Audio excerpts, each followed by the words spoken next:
Hi everyone and welcome along. Today we're going to do a lovely water lily and lily pad scene, and I'm putting it together in a composition quite like in the style of my Patreon watercolour challenges, because I thought this would be another lovely opportunity for you to get a bit more information on how my Patreon differs to my YouTube videos. So grab your paints and let's get started.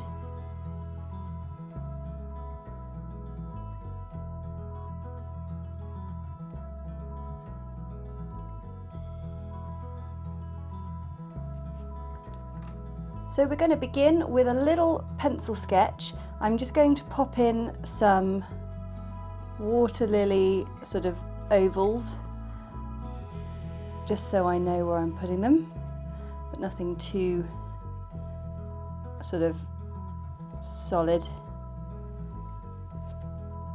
because this is going to be a really nice sort of loose watercolour painting. Now, water lilies are one of my most requested tutorials, and this is one that has been requested by my Patreons, so that is something that you can do. If you join up, you can actually sort of have a say in what we're doing, and I just also decided that to do it I wanted to do a piece that was sort of in my style. It was kind of loose and lovely. I looked at loads of like actual water lily photos, and I thought, you know what, the water lilies we all know and love are Monet's water lilies. So I have taken inspiration from that lovely expressive painting. So we've got my sort of squashed ovals of water lily pads, and so they have got a little sort of slice of pizza stuck out of them like that, but we don't need to worry too much about that. But what I'm going to do is I'm going to place in 2 water lilies, and so what I'm going to do is I'm going to sort of draw an oval inside a curve. So this oval shape here is very important because that is sort of the base of the water lily, and we're going to have one up here. So a base curve and an oval in the middle that is going to show us where the base of the flower is. So let's get started. We don't need our pencil anymore. We're going to begin with a bit of water, and I'm really excited about this. As I said in my intro, we are doing a tutorial that's a little bit more involved, a little bit more in depth. We're doing an actual sort of composition, not just sort of things floating on the page. So I'm mixing up Sap Green and Prussian Blue, because that is a lovely greeny blue, which would be perfect for water. And then I also want a bit of black as well. And these 3 colours are going to create my water. And again, as I said, inspired by Monet's water lilies. What I thought was fascinating is his water is actually darker and murkier than the water lilies themselves on the page. So we're going to begin with, I'm going to start with my size 2 brush, pointed round, and I'm going to pick up some colour, and I'm going to start at the top, just sort of dragging my brush from side to side with quite a lot of water on it, leaving space, unpainted space. And at this point I'm keeping it fairly nice and light and translucent, and I'm going around the edge of these lily pads and just keeping the brush angled fairly low to the page.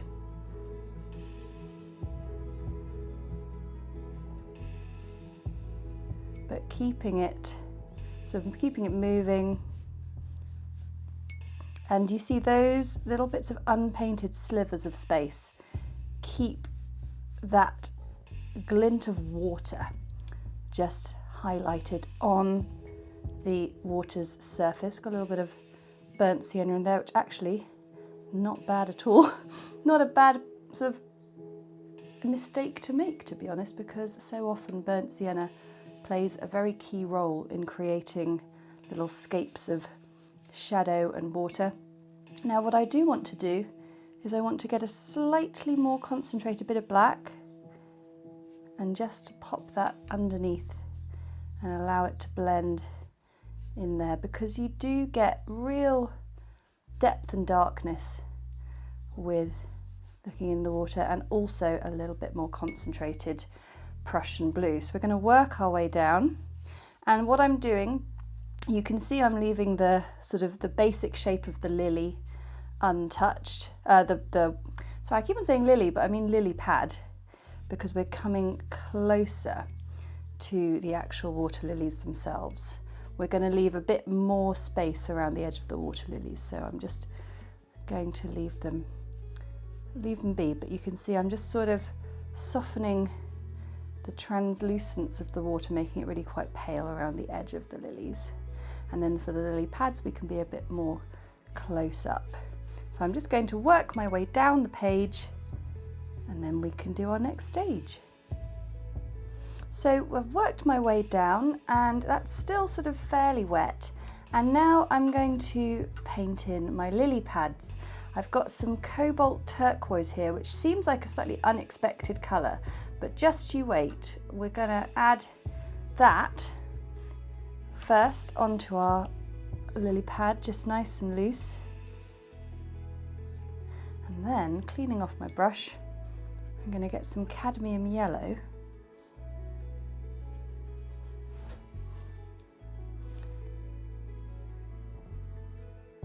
and just loosely fill in that shape,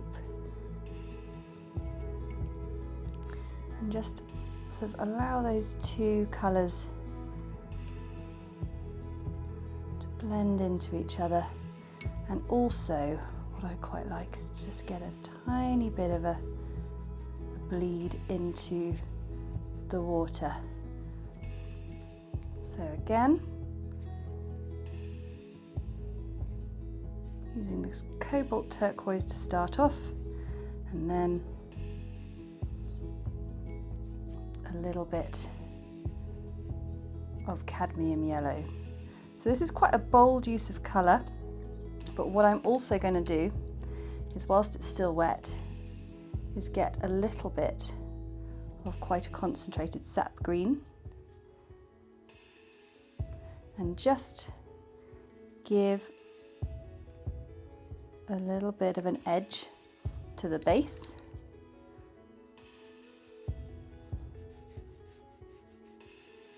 And just let that sort of sit down into the water. So I've got a really small brush here. I've got my miniature 5/10 of a brush.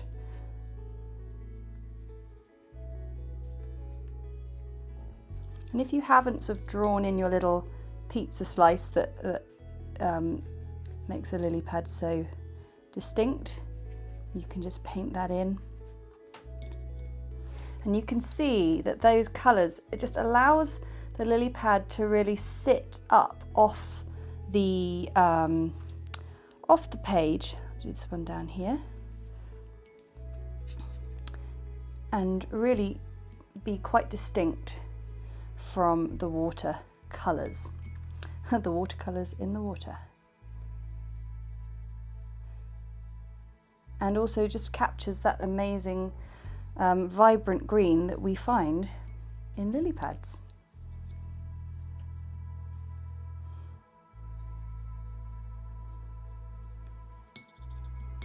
I'm just going to let that one be, I rather like that.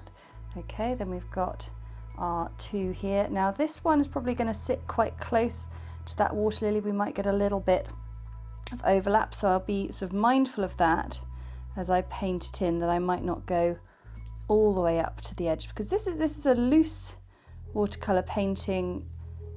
There are going to be, you know, it's sort of delicate colours. We want things to work together, so we just make things a little bit flexible.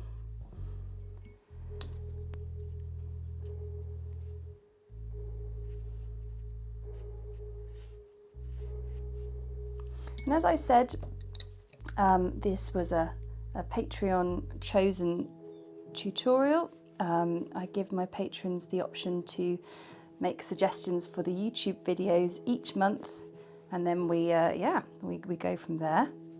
And also, if you are interested in these kind of slightly more full compositions, paintings that include things like water, landscape and stuff, that is the kind of thing I'm doing over on Patreon. So it might be something you're interested in looking at. Now, when we're doing a really loose watercolour piece and you've got two overlapped there, what I like to do is just leave it sort of a minute or so, like I've been chatting away here, just to allow that to sort of bed in a fraction before then coming along with my second piece. And just being careful to allow a closeness and maybe a bit of a blend, but not to sort of overtly disturb that first lily pad too much. Okay, I'm really happy with those. We're just going to let those dry a little bit and then we will get on with our water lilies. So this is a great time to refresh your water. And now I'm going to wake up the permanent rose in my palette, and I just want a really delicate, pale, translucent consistency, and I've got my size 2 brush ready for our lilies. So here we go. So I have thought a lot about this, and as I said, I'm really inspired by Monet's water lilies and the expressive beauty of them. And I found that doing them on this sort of slightly smaller scale was just, it worked really nicely. So this little oval here, see that as the base of the lily, and that's where all our petals are going to come out from. And I'm going to begin by doing almost like a rough sketch of a lily. So in a very translucent manner, all my petals going to just sit on the water, really, really sort of loose, delicate, just popping them in with a little bit of unpainted space there. And it's easy to sort of worry that you're just painting a bit of a blob, but try to picture each petal as an individual. Sounds a bit strange thing to say, but just think about a sort of an abundant cup of petals with sort of little delicate points coming out from that centre there. And then I'm going to get a little bit of orange and yellow and just dab a little bit of that in the middle. I'm going to do this one now and repeat the process. Just going to move this out the way a little bit.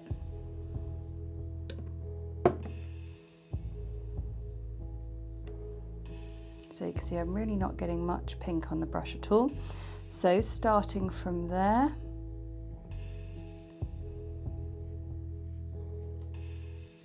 and you'll see this in Monet's lilies too, they are just beautifully sort of painterly, especially the ones sort of the petals that sort of sit out on the bottom.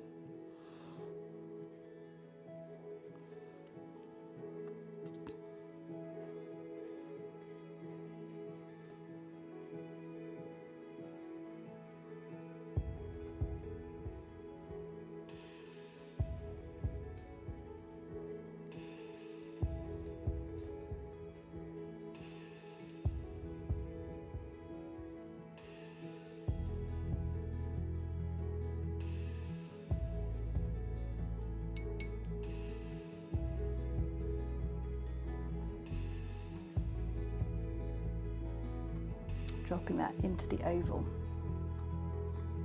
Okay, so we're going to let that dry 100%, and then we're going to come back in with how we sort of get the water a little bit more butting up to the edge and how we turn this into a beautiful layered lily. These are lovely and dry now, so I'm going to take a little bit more permanent rose. And now with my much smaller brush, because I just want the control, I am going to start to add in a few more petals, the ones that are sort of coming up the front.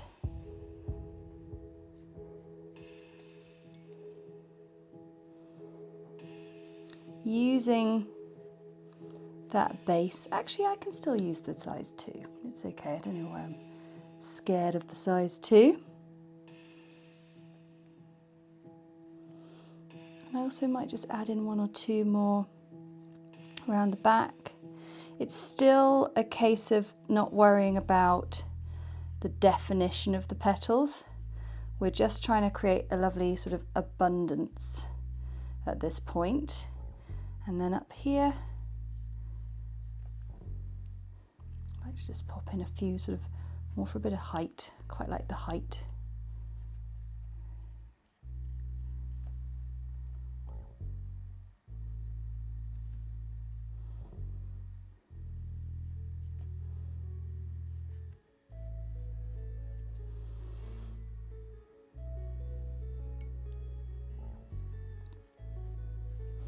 Because we're going to do one more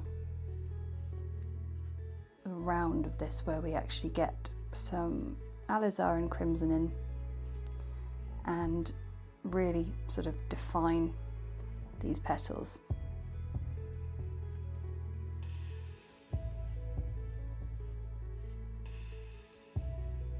It's not dissimilar to our peony painting techniques.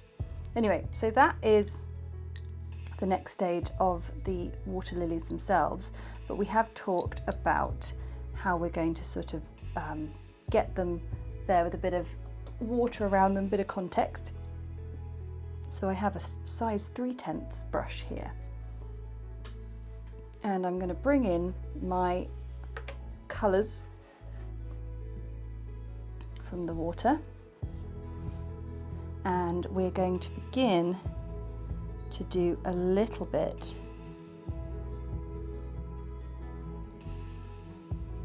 of creating a bit of a background. So we sort of butt up to the edge of one of them, just with a little bit of water, and just create a little bit of darkness underneath. So that's with a little bit of Mars Black. We don't want too much going on here. I'm not going to be outlining the whole thing.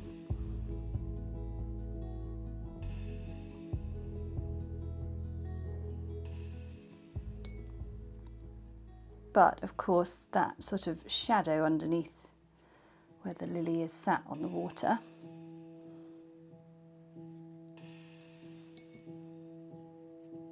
we do need to incorporate. Okay, so that's nice. And we come up round here.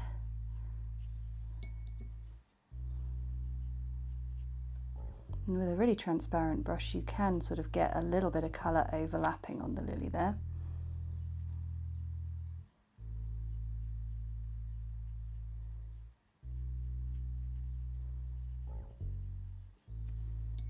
And I do this sort of before we do the finishing layer of the actual lily, just so I know sort of what I'm working with. Get a tiny bit of the darkness in there. Look, it just really helps sort of crisp up the edges.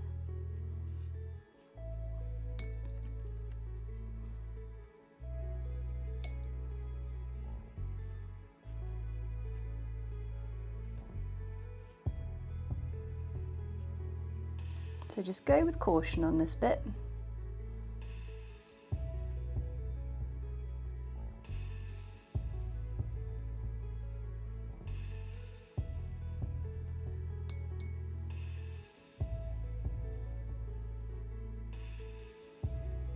You can always add, but it's hard to take away.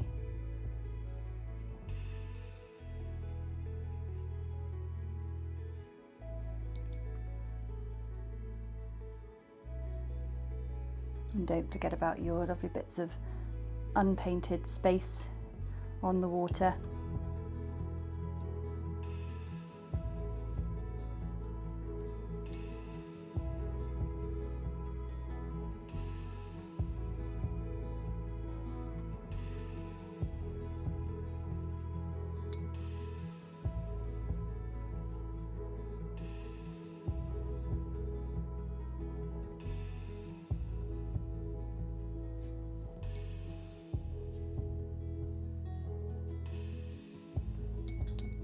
Lovely. Now we can look at putting in our finishing touches to our lily and also any last little bits for our lily pads. So I've got some Alizarin Crimson here with my smallest brush, and what I'm going to do now is finally define some of these petals on our lily. So I'm looking at the front, the petals that are sort of sat in the foreground, and I just want to sort of find the bottoms, I suppose.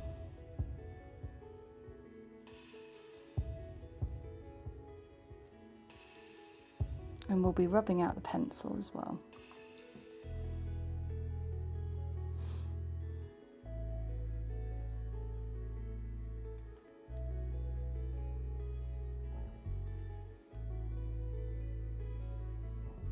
So use that curve that you painted in, or that you drew in at the very beginning, to help you with this. And we're just getting little bits of the Alizarin Crimson, fine lines of it, and then just blending it. And we really don't need much more.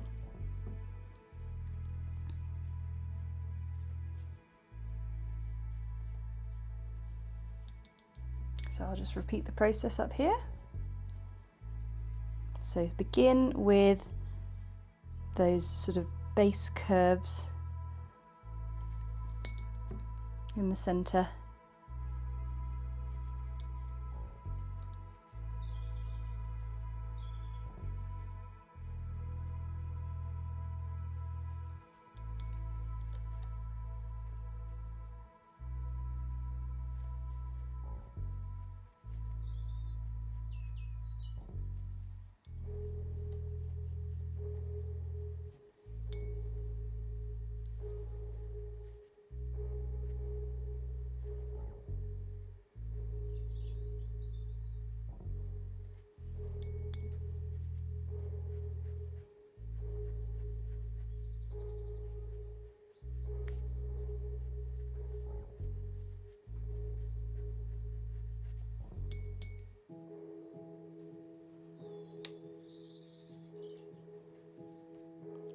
If you just sort of remind yourself that everything comes from that central point, then you won't go wrong.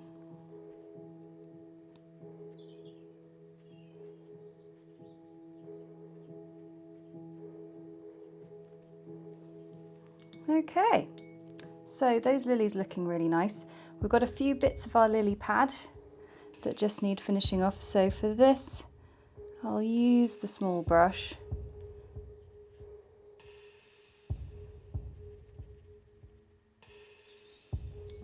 To just fill in that colour.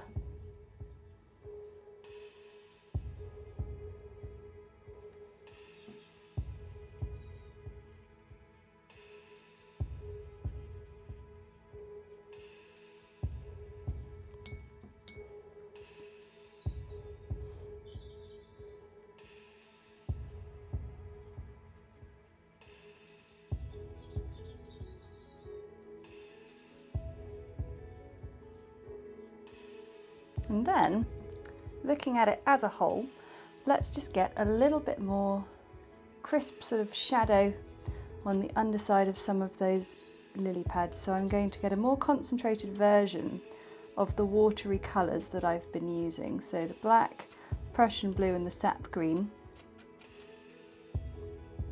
I'm just going to twist the page a little bit so I can get the best possible angle.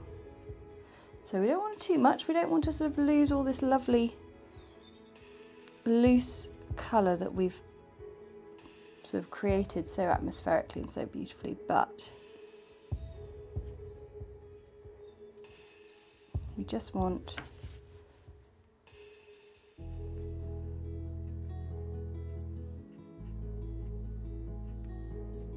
a few more little sort of bits of real crisp darkness.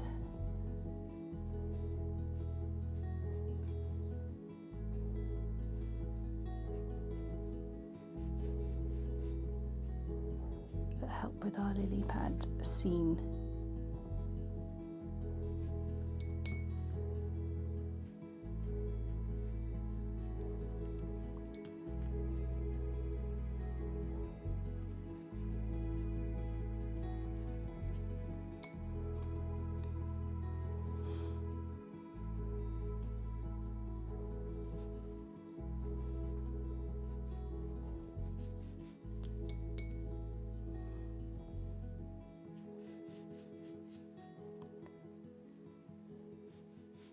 Adding some sort of crisper touches to the water really help sort of bring it to life a bit as well.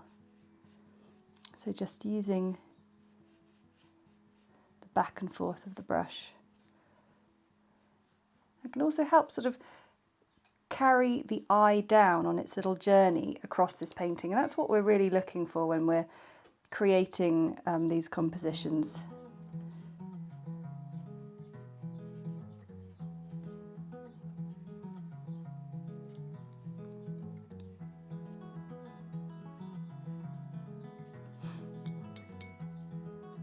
So we're just going to rub the pencil out and then we'll be done with our lovely water lilies.